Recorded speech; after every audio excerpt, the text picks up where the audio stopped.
Rev Rob, Biblical Basketball. We're headed to NBA free agency, and everybody's got a plan. Where they want to go, where they want to get traded, how much money they want. So we're going to look at plans today.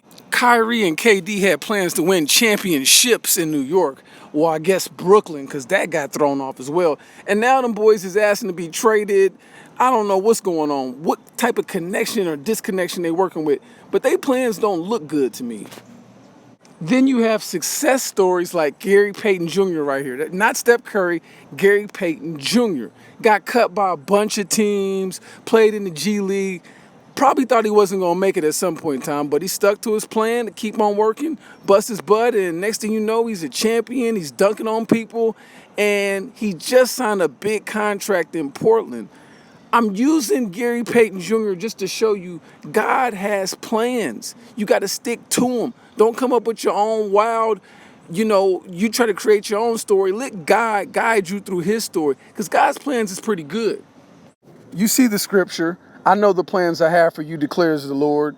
Plans to prosper you and not to harm you. Plans to give you hope in the future. Trust God's plans. And shout out to Gary Payton Jr.'s dad, GP Gary Payton, who wasn't scared of Jordan.